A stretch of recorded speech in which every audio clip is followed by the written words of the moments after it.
প্রিয় সাংবাদিক বন্ধুগণ, 2009 সালের আধিপত্যবাদী ভারতের ইশারায় পাতানো নির্বাচনের মাধ্যমে ক্ষমতায় এসে ফ্যাসিবাদ আওয়ামী লীগ গণহত্যা, দুর্নীতি ও সামাজিক বিভাজন সৃষ্টির মাধ্যমে দেশকে একটি অকার্যকর রাষ্ট্রে পরিণত করেছিল। ক্ষমতা দীর্ঘস্থায়ী করতে তারা সাংবিধানিক প্রতিষ্ঠান থেকে শুরু করে বিচার ব্যবস্থা ও প্রশাসন সব কিছু দলীয়করণ করে। মেধাবীদের উপেক্ষা করে দলীয় লোকবল নিয়োগের একটি কৌশলগত হাতিয়ার ছিল বৈষম্যমূলক কোটা ব্যবস্থা। শিক্ষার্থীদের মেধাভিত্তিক নিয়োগের দাবিতে 2018 সালের তীব্র ছাত্র আন্দোলনের মুখে বাতিল হওয়া কোটা ব্যবস্থা 24-এর ডামি নির্বাচনের পর পুনর্বহালের কূটকৌশল করে শেখ হাসিনা। আন্নুর প্রোডাক্টসের ঘি কেন খাঁটি? তাহলে শুনুন এটি কিভাবে তৈরি হয়। পাবনার বিস্তীর্ণ চরাঞ্চল থেকে সরাসরি খামারিদের কাছ থেকে সংগ্রহ করা হয় ঘাস খাওয়া গরুর খাঁটি দুধ। আপনার রান্নাঘরে বিশুদ্ধতার ছোঁয়া পেতে আজই অর্ডার করুন। অর্ডার করতে অর্ডার নাও বাটনে ক্লিক করুন অথবা আন্নুর প্রোডাক্টসের ফেসবুক পেজে মেসেজ করুন। এর প্রতিবাদেই ছাত্র সমাজ রাস্তায় নামে, যার সাথে যুক্ত হয় বিগত 15 বছর ধরে নির্যাতনের শিকার প্রতিটি মানুষের প্রতিবাদী কণ্ঠস্বর। ফলশ্রুতিতে কোটা সংস্কার আন্দোলন এক ঐতিহাসিক অভ্যুত্থানের রূপ নেয়। প্রিয় সাংবাদিক বন্ধুগণ, আপনারা অবগত আছেন, আন্দোলন দমাতে তৎকালীন স্বৈরাচারী সরকার নির্মম পেশিশক্তি ও রাষ্ট্রীয় বাহিনীর অপব্যবহার করেছিল। জাতিসংঘের মানবাধিকার কমিশনের রিপোর্ট অনুযায়ী 1 জুলাই থেকে 15 আগস্ট পর্যন্ত 1400 জনের বেশি মানুষকে হত্যা করা হয়েছে, যার মধ্যে 12 থেকে 13% ছিল শিশু। রাজপথ থেকে শুরু করে বাসার ছাদে খেলায় মগ্ন শিশুরাও বুলেটের শিকার হয়েছে ফ্যাসিবাদী হাসিনার প্রশাসনের হাতে। শুধু হত্যা করেই তারা ক্ষান্ত হয়নি, মৃতদেহ পুড়িয়ে ফেলা, লাশ গুম করা, লাশের উপর দিয়ে গাড়ি চালিয়ে দেয়া এবং হাসপাতালে চিকিৎসায় বাধা দেওয়ার মতো বর্বরচিত আচরণ বিশ্ববাসীকে স্তম্ভিত করেছে। কিন্তু ইতিহাসের নির্মম গণহত্যা চালিয়েও শেষ রক্ষা হয়নি ফ্যাসিস্ট হাসিনার। 5 আগস্ট হাজারো শহীদের তাজা রক্ত আর পঙ্গুত্ব বরণকারী ভাইদের মহান আত্মত্যাগের বিনিময়ে তাসের ঘরের মতো ভেঙে পড়ে ফ্যাসিবাদের মসনদ, অর্জিত হয় আমাদের ঐতিহাসিক দ্বিতীয় স্বাধীনতা। সম্মানিত উপস্থিতি, দেখতে দেখতে জুলাই অভ্যুত্থানের আজ দ্বিতীয় বছর পূর্তি হতে চলেছে। এর মূল আকাঙ্ক্ষা ছিল রাষ্ট্র ব্যবস্থার আমূল সংস্কারের মাধ্যমে একটি বৈষম্যহীন ও ইনসাফ ভিত্তিক নতুন বাংলাদেশ বিনির্মাণ। কিন্তু অভ্যুত্থানের দ্বিতীয় বর্ষপূর্তিতে এসে আমরা অত্যন্ত ক্ষোভের সাথে লক্ষ্য করছি, দেশ আজ আরও একটি আকাঙ্ক্ষা ভঙ্গের নির্মম বাস্তবতার দিকে ধাবিত হচ্ছে। একটি প্রশ্নবিদ্ধ নির্বাচনের মাধ্যমে ক্ষমতায় এসে সংসদে নিজেদের একক সংখ্যাগরিষ্ঠতার জেরে সংস্কার কমিশনগুলোর সুপারিশ এবং রাজনৈতিক দলগুলোর ঐক্যমত্যের ভিত্তিতে তৈরি হওয়া জুলাই জাতীয় সনদ ও গত 12 ফেব্রুয়ারি গণভোটে দেওয়া জনগণের স্পষ্ট ম্যান্ডেটকে ক্ষমতার মোহে আজ পুরোপুরি বুড়ো আঙ্গুল দেখানো হচ্ছে। স্বরাষ্ট্রমন্ত্রী সংসদে দাঁড়িয়ে তিনি বলছেন, আমরা যদি এই সনদে স্বাক্ষর না করতাম, গণভোটে রাজি না হতাম, তাহলে নির্বাচন নাকি দেয়া হতো না। জাতির সাথে তারা এই প্রতারণা এবং তামাশা করেছে, যা সংসদে এখন তারা প্রতিদিনই প্রায় স্পষ্ট করছে। প্রশাসনে ফ্যাসিবাদের দোসরদের পুনর্বাসন, অভ্যুত্থানের স্পিরিট বিরোধী নানামুখী সিদ্ধান্ত এবং শহীদের রক্তের সাথে আপোষের এক নীরব চেষ্টা চলছে। একই সাথে বিগত ফ্যাসিবাদের করা গণহত্যার বিচার প্রক্রিয়া থমকে আছে, যা শহীদের আত্মার সাথে চরম অবমাননার শামিল। ক্ষমতায় এসে স্বাধীন বিচার বিভাগ গঠনের লক্ষ্যে জারি করা সুপ্রিম কোর্ট সচিবালয় অধ্যাদেশ এবং বিচারক নিয়োগ অধ্যাদেশ বাতিল করে পুনরায় দলীয়করণের মাধ্যমে দলীয় আজ্ঞাবহ প্রতিষ্ঠানে পরিণত করা হয়েছে। দেশের অর্থনৈতিক প্রতিষ্ঠানগুলো চরম অস্থিরতায় আজ পুরো রাষ্ট্রকে দেউলিয়া করার ঝুঁকিতে ফেলেছে। ব্যাংকিং খাতে খেলাপি ঋণের পরিমাণ যখন আকাশচুম্বী, তখন টিআইবি এর হলফনামা ভিত্তিক রিপোর্টে দেখা গিয়েছে বর্তমান বিএনপির সংসদ সদস্যদের প্রায় 59% প্রার্থী ঋণ খেলাপি। বিগত আমলের ফ্যাসিবাদী কায়দায় আজ দেশের বিভিন্ন স্তরে নিজেদের পছন্দের প্রশাসক নিয়োগ, বিশ্ববিদ্যালয়গুলোতে মেধার তোয়াক্কা না করে চরম দলীয় আনুগত্যশীলদের ভিসি ও প্রক্টর নিয়োগ দিয়ে শিক্ষা প্রতিষ্ঠানগুলোকে আবারও দলীয়করণের দিকে ঠেলে দেওয়া হয়েছে। দেশের আইন শৃঙ্খলা পরিস্থিতি আজ পুরোপুরি ভেঙে পড়েছে, সামাজিক নিরাপত্তা বলতে কিছুই নেই। বিশেষ করে দেশের ধর্ষণ ঘটনা আজ এক ভয়াবহ মহামারী আকার ধারণ করেছে। অবুঝ শিশু থেকে শুরু করে বৃদ্ধা কিংবা প্রতিবন্ধী নারী আজ কেউই রেহাই পাচ্ছে না। বিচারহীনতার সংস্কৃতি, অপরাধীদের রাজনৈতিক আশ্রয় দেওয়ার কারণেই আজ এই দানবীয় পরিস্থিতি তৈরি হয়েছে। চাঁদাবাজিকে প্রাতিষ্ঠানিক রূপ দেওয়া হয়েছে। পুলিশ বাহিনীকে সংস্কার করে জনগণের সেবক বানানোর পরিবর্তে আবারও রাজনৈতিক প্রতিপক্ষ দমন ও চরিত্র হননের হাতিয়ার হিসেবে ব্যবহার করার নগ্ন প্রবণতা দৃশ্যমান হয়েছে। প্রিয় সাংবাদিক বন্ধুগণ, বিএনপি সরকারের প্রথম 100 দিন টিআইবি এর সাম্প্রতিক প্রতিবেদন, পুলিশ সদর দপ্তরের তথ্য এবং বিভিন্ন গণমাধ্যমে প্রকাশিত প্রতিবেদনে দেশের আইন শৃঙ্খলা পরিস্থিতির একটি উদ্বেগজনক চিত্র ফুটে উঠেছে। সরকার গঠনের প্রথম 100 দিনে দেশ জুড়ে রাজনৈতিক সংঘাত, বিশেষ করে ক্ষমতাসীন দল বিএনপির অভ্যন্তরীণ কোন্দল আইন শৃঙ্খলা পরিস্থিতির অবনতিকে আরও প্রকট করেছে। উল্লেখিত প্রতিবেদন ও তথ্য অনুযায়ী সরকার গঠনের প্রথম 100 দিনে দেশ জুড়ে 915টি খুন, 209টি ধর্ষণ, 3496টি নারী ও শিশু নির্যাতন, 196টি অপহরণের ঘটনা ঘটেছে। একই সময়ে 294টি ছিনতাই, 90টি ডাকাতি, 2214টি চুরি এবং মাঠ পর্যায়ে কর্তব্যরত পুলিশের উপর 129টি হামলার ঘটনাও রেকর্ড করা হয়েছে। জননিরাপত্তার এই নাজুক পরিস্থিতি দেশের সামগ্রিক স্থিতিশীলতার জন্য একটি বড় চ্যালেঞ্জ হয়ে দাঁড়িয়েছে। কেবল মে মাসেই 32টি মব কিলিংয়ের ঘটনা রিপোর্টে উঠে এসেছে। একই সময়ে 30 থেকে 36 জন গণধর্ষণের শিকার হয়েছে। গত 4 মাসে অন্তত 118টি শিশু ধর্ষণের ঘটনা ঘটেছে। কেবল মে মাসেই 215টি নারী নির্যাতনের শিকার হয়েছে, যার মধ্যে 56 জন প্রাণ হারিয়েছে। জুন মাসের চূড়ান্ত প্রতিবেদন এখনও আনুষ্ঠানিকভাবে প্রকাশিত না হলেও প্রথম 25 দিনেই 2.5 শতাধিক নারী ও শিশু নির্যাতনের শিকার হয়েছে। লক্ষ্মীপুরে মা ও 3 মেয়ে সহ অন্তত 18 জন নিহত হয়েছে। উদ্বেগজনক বিষয় হলো উল্লেখিত ঘটনাগুলোর একটি বড় অংশে ক্ষমতাসীন দল বিএনপির নেতাকর্মীদের সম্পৃক্ততার অভিযোগ উঠে এসেছে। আগস্ট 2024 থেকে এ পর্যন্ত সংগৃহীত তথ্য বিশ্লেষণে দেখা যায় বিএনপি এবং তার বিভিন্ন অঙ্গ সংগঠন যেমন ছাত্রদল, যুবদল, শ্রমিক দল, স্বেচ্ছাসেবক দলের নেতাকর্মীদের বিরুদ্ধে নারীর প্রতি সহিংসতা সংশ্লিষ্ট 108টি গুরুতর অভিযোগ উঠে এসেছে। এর মধ্যে রয়েছে 69টি ধর্ষণ, 15টি গণধর্ষণ, 12টি ধর্ষণ চেষ্টা, 9টি ঘটনায় ধর্ষকদের আশ্রয় প্রশ্রয় দেওয়ার অভিযোগ উঠে এসেছে। একই সময় বিএনপির নেতাকর্মীদের বিরুদ্ধে 287টি খুনের ঘটনাও বিভিন্ন সূত্রে উঠে এসেছে।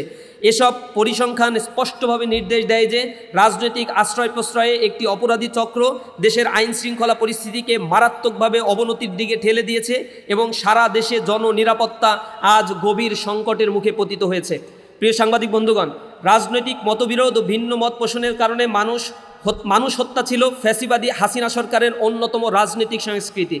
কিন্তু অত্যন্ত পরিতাপের বিষয়, ফ্যাসিবাদ উত্তর বাংলাদেশে বর্তমান সরকারের আমলেও আমরা সেই একই পুরনো অপসংস্কৃতির পুনরাবৃত্তি দেখতে পাচ্ছি। আপনারা জানেন 2025 সালের ডিসেম্বর মাসে রাজধানীর তেজগাঁও কলেজে ছাত্রাবাসে মাদক সেবন এবং আধিপত্য বিস্তারকে কেন্দ্র করে ছাত্রদলের 2 গ্রুপের মধ্যে রক্তক্ষয়ী সংঘর্ষের জেরে কলেজের মাধ্যমিক বিজ্ঞান বিভাগ, উচ্চ মাধ্যমিক বিজ্ঞান বিভাগের দ্বাদশ শ্রেণীর শিক্ষার্থী সাকিবুল হাসান রানাকে হত্যা করে ছাত্রদল। অথচ জুলাই অভ্যুত্থানের অন্যতম আকাঙ্ক্ষা ছিল সন্ত্রাস, হানাহানি, দলীয় লেজুর ভিত্তিমুক্ত শিক্ষাঙ্গন প্রতিষ্ঠা এবং জ্ঞান গবেষণা, মুক্ত বুদ্ধি চর্চা ও নৈতিক মূল্যবোধ বিকাশে সহায়ক নিরাপদ ক্যাম্পাস বিনির্মাণ করা। কিন্তু জুলাই অভ্যুত্থানের সেই আকাঙ্ক্ষাকে বিসর্জন দিয়ে অতীতে সংগঠিত সন্ত্রাসী কর্মকাণ্ডের কালো ইতিহাস থেকে ন্যূনতম শিক্ষা না নিয়ে সরকার দলীয় সংগঠন ছাত্রদল বর্তমানে শিক্ষাঙ্গনে আবারও বর্বরচিত সহিংসতার পুনরাবৃত্তি ঘটাচ্ছে।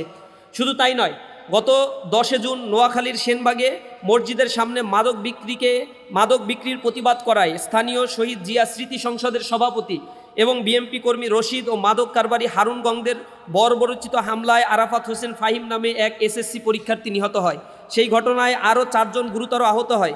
এদিকে গত 21 জুন গাইবান্ধায় সাঘাটা উপজেলার বোনারপাড়া ইউনিয়নের সভাপতি, ইসলামী ছাত্র শিবিরের সভাপতি সাইফুল্লাহ বারীকে যুবদলের সন্ত্রাসীরা প্রকাশ্য দিবালোকে নৃশংসভাবে কুপিয়ে ও গলা কেটে হত্যা করে। এই ঘটনায় এখন পর্যন্ত 4 জনকে গ্রেপ্তার করা হলেও মূল আসামি তিনি এখনও ধরাছোঁয়ার বাইরে অবস্থান করছে। বিগত ফ্যাসিস্ট সরকারের সময় সবচেয়ে বেশি ক্ষতিগ্রস্ত হয়েছিল শিক্ষা প্রতিষ্ঠানগুলো। বিশ্ববিদ্যালয়, অন্যান্য উচ্চশিক্ষা প্রতিষ্ঠানে প্রশাসনের দলীয় অনুগত ব্যক্তিদের বসিয়ে এবং পেটোয়া বাহিনী ছাত্রলীগকে ব্যবহার করে শিক্ষাঙ্গনগুলোকে সন্ত্রাস, দখলদারিত্ব, ভয়ের অভয়ারণ্যে পরিণত করা হয়েছিল। সেই দুঃসহ পরিস্থিতির অবসান ঘটিয়ে একটি নিরাপদ ও স্বাধীন শিক্ষাঙ্গনের প্রত্যাশায় দেশের শিক্ষার্থীরা জুলাই অভ্যুত্থানে গুরুত্বপূর্ণ ভূমিকা পালন করেছিল। কিন্তু অত্যন্ত পরিতাপের বিষয়, অভ্যুত্থানের পরেও সেই প্রত্যাশার প্রতিফলন ঘটেনি, বরং চট্টগ্রাম, কুমিল্লা ও কক্সবাজার পলিটেকনিক ইনস্টিটিউটে সাধারণ শিক্ষার্থীদের উপর ছাত্রদলের ন্যাক্কারজনক হামলার ঘটনা ঘটেছে। ঢাকা পলিটেকনিক ইনস্টিটিউটে 2 দফা হামলা চালানো হয়েছে। এছাড়া ডুয়েট, সাবিপ্রবি সহ বিভিন্ন শিক্ষা প্রতিষ্ঠানের শিক্ষার্থীদের উপর হামলা, শাহবাগে সংঘবদ্ধ হামলা চালিয়ে ডাকসুর নেতৃবৃন্দকে লাঞ্ছিত করা এবং ক্যাম্পাস জুড়ে আধিপত্য বিস্তারের নানা ঘটনা দেশবাসী প্রত্যক্ষ করেছে। গতকালও রাজধানীর সিদ্ধেশ্বরী কলেজে অধ্যক্ষের কার্যালয়ে অধ্যক্ষের সামনে ছাত্র শিবিরের নেতাকর্মীদের উপর ছাত্রদলের সন্ত্রাসীরা হামলা চালায়। শিক্ষার্থীদের রক্ষা করতে এগিয়ে এলে সমাজবিজ্ঞান বিভাগের শিক্ষক খায়রুল ইসলামকেও মারধর করা হয়। তাকে আঘাত করা হয়, রক্তাক্ত করা হয়, সেই শিক্ষকের দাঁত পর্যন্ত ভেঙে যায় এবং আহত অবস্থায় তিনি কোনো প্রতিকার পান নাই। সেটা মিডিয়াতেও সেই ঘটনাগুলো আসতে দেয় নাই। অধ্যক্ষ থেকে শুরু করে পুরা চক্র এর সাথে জড়িত রয়েছে। এর আগে ঢাকা বিশ্ববিদ্যালয়ের শহীদুল্লাহ হলে সিনিয়রদের সঙ্গে কথা কাটাকাটির ঘটনাকে নারী হেনস্থার অভিযোগে ভিন্ন খাতে প্রবাহিত করে হল সংসদের সমাজসেবা সম্পাদক সাজুকে টার্গেট করে ছাত্রদল ও বাম সংগঠনের নেতাকর্মীরা গত পরশু গভীর রাতে সাজুর কক্ষের সামনে ছাত্রদলের নেতাকর্মীদের সংঘবদ্ধ উপস্থিতির সিসিটিভি ফুটেজ প্রমাণ করে শিক্ষাঙ্গনে আবারও আবরার ফাহাদের মতো মর্মান্তিক ঘটনার পুনরাবৃত্তি ঘটাতে চায় তারা। এছাড়াও শিক্ষা প্রতিষ্ঠানগুলোতে অভ্যন্তরীণ কোন্দল, আধিপত্য বিস্তার, মাদক কারবার ও অন্যান্য অপরাধমূলক কর্মকাণ্ডের মাধ্যমে ক্যাম্পাসগুলোকে আবারও অস্থিতিশীল করে তোলা হচ্ছে। একই সঙ্গে বিভিন্ন মতবাদ, ট্যাগিং ও উদ্দেশ্য প্রণোদিত প্রচারণার মাধ্যমে সাধারণ শিক্ষার্থীদের উপর নির্যাতনের বৈধতা তৈরির অপচেষ্টা চলছে। যে দলীয়করণের বিরুদ্ধে দেশের সাধারণ মানুষ রায় দিয়েছে, আজ সেই একই ধারাবাহিকতায় বিশ্ববিদ্যালয়গুলোতে দলীয় বিবেচনায় প্রশাসক নিয়োগের মাধ্যমে শিক্ষাঙ্গনগুলোতে পুনরায় নিয়ন্ত্রণের চেষ্টা চালানো হচ্ছে। আপনারা লক্ষ্য করেছেন যে কয়টি বিশ্ববিদ্যালয়ে বিসি নিয়োগ দেওয়া হয়েছে সবাই সাদা দলের পোস্টের নেতা, বিএনপির কেন্দ্রীয় নেতা, এই পর্যায়ের নেতাদেরকেই বিসি পর্যায়ে নিয়োগ দেওয়া হয়েছে। ফলে স্বাধীন, নিরাপদ ও জ্ঞান চর্চার অনুকূল শিক্ষাঙ্গন গড়ে তোলার যে আকাঙ্ক্ষা নিয়ে শিক্ষার্থীরা অভ্যুত্থানে অংশ নিয়েছিল তা আজ পূরণ হয়নি। দেশের এই জটিল রাজনৈতিক বাস্তবতায় জুলাই অভ্যুত্থানের আকাঙ্ক্ষাকে ধারণ, শহীদ ও আহত যোদ্ধাদের স্বপ্নের বাংলাদেশ বিনির্মাণ, গণভোটের রায় ও জুলাই সনদ অবিলম্বে পূর্ণাঙ্গ বাস্তবায়ন এবং গণহত্যার বিচারের দাবিতে বাংলাদেশ ইসলামী ছাত্র শিবির দেশব্যাপী ৩৬ দিনব্যাপী বিশেষ কর্মসূচি হাতে নিয়েছে। কর্মসূচির ১, গণভোটের রায় ও জুলাই সনদের পূর্ণাঙ্গ বাস্তবায়ন। আওয়ামী ফ্যাসিবাদের আমলে সংগঠিত সকল গণহত্যার বিচারের দাবিতে দেশব্যাপী অদম্য জুলাই শিরোনামে মাসব্যাপী বিক্ষোভ মিছিল ও সমাবেশ আয়োজন। রক্তাক্ত জুলাইয়ের স্মৃতি নিয়ে গল্প, উপন্যাস, গবেষণা প্রবন্ধ এবং সাময়িকী প্রকাশ। রাজধানীতে শিশুদের চোখে জুলাই জাগরণ শীর্ষক আলোকচিত্র প্রদর্শনী। জুলাই জাগরণ ডকু ফিল্ম প্রতিযোগিতা ও পুরস্কার বিতরণের আয়োজন। সেমিনার, সিম্পোজিয়াম, রিসার্চ কনফারেন্স, আলোচনা সভা, দোয়া অনুষ্ঠানের আয়োজন। সারা দেশে শিক্ষা প্রতিষ্ঠান ও গুরুত্বপূর্ণ পাবলিক প্লেসে জুলাইয়ের অঙ্গীকার, ইনসাফের বাংলাদেশ বিনির্মাণ শীর্ষক আলোকচিত্র ও ডকুমেন্টারি প্রদর্শন এবং সাংস্কৃতিক সন্ধ্যার আয়োজন। জুলাইয়ের স্মৃতি বলা, স্মৃতি লিখন, বক্তব্য রচনা ও বিতর্ক প্রতিযোগিতা প্রভৃতির আয়োজন। নিজ নিজ জেলায় শহীদের নামে স্থায়ী পাঠাগার প্রতিষ্ঠা। জুলাই শহীদ স্মৃতি ক্রীড়া প্রতিযোগিতার আয়োজন। শহীদ পরিবার, আহত ও আন্দোলনে অংশগ্রহণকারী গাজীদের নিয়ে লাল জুলাই শীর্ষক সাক্ষাৎকার গ্রহণ ও পডকাস্টের আয়োজন। শহীদের কবর জিয়ারত, শহীদ পরিবার ও আহতদের সঙ্গে সাক্ষাৎকার এবং মতবিনিময় ও জুলাই দেশব্যাপী জুলাই গ্রাফিতি অঙ্কন। ইকোস অফ জুলাই শিরোনামে ৩৬ দিনব্যাপী অনলাইন ক্যাম্পেইন পরিচালনা করা। প্রিয় সাংবাদিক বন্ধুগণ, আমরা যখন জুলাইয়ের দিকে তাকাই তখন আমাদের চোখে ভেসে ওঠে আবু সাঈদ, মুগ্ধ, যাদের বুক পেতে দিয়ে তাদের এই বীরত্ব, মুগ্ধর সেই পানি লাগবে পানি বলে ছুটে চলা মানবিক সেই আহ্বান এবং ২৪-এর হাজারো শহীদের আত্মত্যাগ। তাদের আত্মত্যাগ আমাদের শিখিয়েছে ভয়ের সংস্কৃতি থেকে অন্যায়ের বিরুদ্ধে মাথা উঁচু করে দাঁড়াতে। মনে করিয়ে দিয়েছে এই দেশের প্রকৃত মালিক কোনো স্বৈরাচার শাসক নয়, বরং এ দেশের মালিক এ দেশের জনগণ। তাই আসুন কোনো স্বার্থান্বেষী গোষ্ঠীর ক্ষমতা লিপ্সার কাছে এই অভ্যুত্থানের অর্জনকে ব্যর্থ হতে না দিয়ে সব বিভেদ ভুলে শহীদের স্বপ্নের বৈষম্যহীন ইনসাফ ভিত্তিক বাংলাদেশ গড়ার লক্ষ্যে আমরা পুনরায় ঐক্যবদ্ধ হই। সবশেষে গণহত্যার বিচার, গণভোটের রায় এবং জুলাই সনদের পূর্ণাঙ্গ বাস্তবায়নের দাবি জানিয়ে আগামী ৩৬ দিনব্যাপী কর্মসূচি সফল করতে ইসলামী ছাত্র শিবিরের জনশক্তি, শুভাকাঙ্ক্ষী ছাত্র সমাজ এবং দেশবাসীর সার্বিক সহযোগিতা কামনা করছি। উপস্থিত সাংবাদিক বন্ধুদেরকে উপস্থিত হওয়ার জন্য আন্তরিক ধন্যবাদ জানিয়ে আমার লিখিত বক্তব্য এখানেই শেষ করছি। আসসালামু আলাইকুম রহমতুল্লাহ। প্রথমত, সারা দেশের ক্যাম্পাসগুলোতে তারা যে পরিস্থিতির দিকে নিয়ে যাচ্ছে, চট্টগ্রাম সিটি কলেজকে কেন্দ্র করে প্রথম ঘটনা তারা নির্বাচন পরবর্তী ঘটিয়েছে। সেখানে কোনো কারণ ছাড়াই অস্ত্র উঁচিয়ে আমাদের ভাইদেরকে আহত করা হয়েছে, পা বিচ্ছিন্ন করা হয়েছে, কিন্তু তার কোনো প্রতিকারও হয়নি, মামলাও গ্রহণ করা হয়নি, কাউকে গ্রেপ্তারও করা হয়নি, বরঞ্চ আমাদেরকে আবার হুমকি দামকি দেওয়া হচ্ছে বিভিন্ন ক্যাম্পাসে, বিশেষ করে তিতুমির কলেজ, বাংলা কলেজ, ঢাকায়। এরপরে গতকাল দেখলেন সিদ্ধেশ্বরী কলেজের মধ্যে কোনো উস্কানি ছাড়াই আমাদের ভাইরা শিক্ষকদের সাথে দেখা করতে গিয়েছে, তাদেরকে আটকে প্রচণ্ড পরিমাণে আঘাত করা হয়েছে, মারধর করা হয়েছে কোনো ধরনের কারণ ছাড়াই। আমরা পরবর্তীতে এর ব্যাপারে বিক্ষোভ মিছিল করেছি, প্রতিবাদ জানিয়েছি, আমরা সংঘর্ষ এড়ানোর চেষ্টা করছি। ঢাকা বিশ্ববিদ্যালয়ের শহীদুল্লাহ হলকে কেন্দ্র করে একটা বিচ্ছিন্ন ঘটনাকে কেন্দ্র করেই মূলত এর উৎপত্তি হয়েছে। এবং আমরা দেখেছি সেখানে রাতের বেলায় বাম ছাত্র সংগঠন, ছাত্রদলের নেতাকর্মীরা সেখানে আবার মহড়া দিয়েছে। ও ছাত্রদলের ডাকসু নির্বাচন করেছিল এজিএস পদে, তার একটা ফেসবুকের স্ক্রিনশট প্রকাশিত হয়েছে। তিনি লিখেছেন যে এদেরকে সব টাঙায় রাখতে হবে, মানে এই ভাষাও ব্যবহার করা যাচ্ছে না, উলঙ্গ করে টাঙিয়ে রাখতে হবে গেটের সামনে।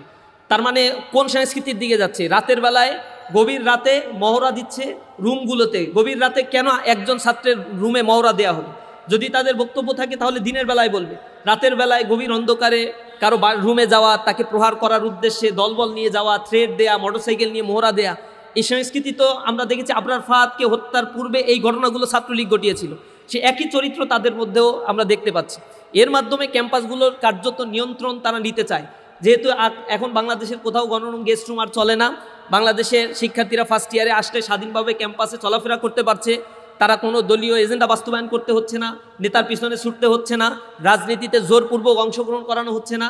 এই জিনিসগুলো তাদের রাজনীতিকে স্থবির করে দিচ্ছে।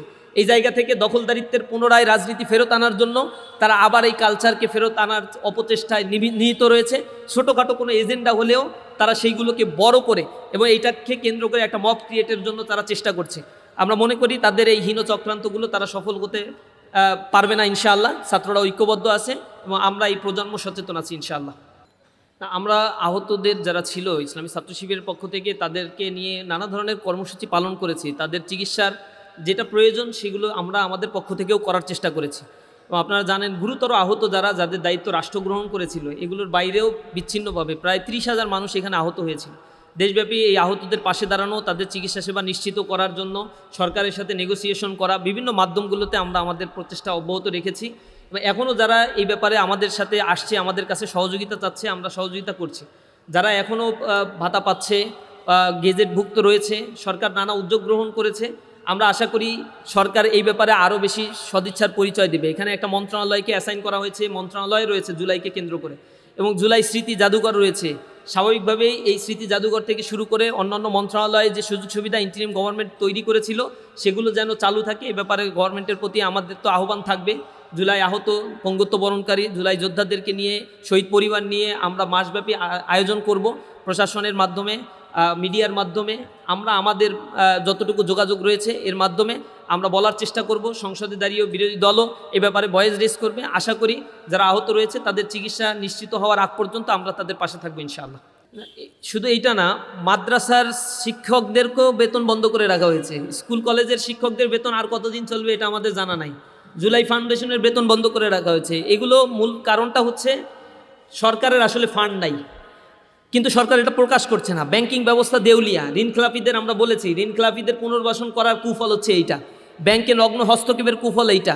ব্যাংক রেজলিউশন অধ্যাদেশ তারা অ্যামেন্ডমেন্ট যেটা করেছে, সেই অ্যামেন্ডমেন্টের ফলে যে ক্ষোভের সৃষ্টি হয়েছে IMF থেকে শুরু করে আন্তর্জাতিক দাতা সংস্থাগুলোর, তার প্রতিফলন এখন ঘটা শুরু হয়েছে এবং জনগণের মধ্যে একটি তীব্র ক্ষোভ বিরাজ করছে। ব্যাংকিং খাত, ক্যাপিটাল মার্কেট, স্টক মার্কেটের অবস্থা খুব বেশি ইমপ্রুভ আমরা দেখতে পাচ্ছি না। এই জায়গায় সরকারকে হাত দিতে হবে। বেতন বন্ধ করার ক্ষেত্রে সরকার প্রথমেই হাত দিয়েছে যেই জায়গাগুলোতে তাদের ইন্টারেস্ট নাই, অথবা যেই জায়গাগুলোতে তারা বিমাতাসুলভ আচরণ করতে চায় সেগুলোকে আগে টার্গেট করেছে। স্কুলের বেতন বন্ধ না করে, বিশাল হাবের বেতন বন্ধ না করে আগে মাদ্রাসার বেতন বন্ধ করেছে। আগে জুলাইয়ের বেতন বন্ধ করার আগে তো সংসদ সদস্যদের বেতন বন্ধ করার দরকার ছিল, MP মন্ত্রীদের সুযোগ সুবিধা বন্ধ করার দরকার ছিল। ওইটা না করে প্রান্তিক এলাকার এই কয়েক কোটি টাকা বন্ধ করে দিয়ে তারা কি বার্তা আসলে দিতে চায়? এটা খুব বেশি ভালো কিছু বয়ে নিয়ে আসবে না। এতে জনগণ ফুঁসে উঠবে এবং জনগণ কথা বলবে। আমরা সরকারকে বলতে চাই যে অনতিবিলম্বে এই চরিত্র পরিহার করুন। সর্বপ্রথম যদি কারো বেতন বন্ধ করার দরকার হয়, সর্বপ্রথম মন্ত্রীদের বেতন বন্ধ করা উচিত। দ্বিতীয় যাদের বেতন বন্ধ করা উচিত, MPদের বেতন বন্ধ করা উচিত। এরপরে সচিব উপর থেকে বেতন বন্ধ করবেন। যারা স্বাবলম্বী, যাদের 10 মাসের বেতন বন্ধ করলেও ঠিকঠাক মতো চলতে পারবে, এদের এর আগে বেতন বন্ধ করা উচিত। রুট লেভেল থেকে বেতন বন্ধ করে টাকা নাই এই এই কথাবার্তা বলার কোনো সুযোগটা নাই। আমরা এটা ইন্টেনশনালি মনে করছি সরকারের পক্ষ থেকে কিছু জায়গাকে বাছাই করা হয়েছে এবং সেই জায়গাগুলোকে পরিকল্পিতভাবে ধ্বংস করার জন্যই এই পায়তারাগুলো ধীরে ধীরে ধারাবাহিকভাবে তারা করার জন্য চেষ্টা করছে। সরকারকে এই জাতীয় কর্মকাণ্ড থেকে আমরা বিরত থাকার জন্য আহ্বান জানাই।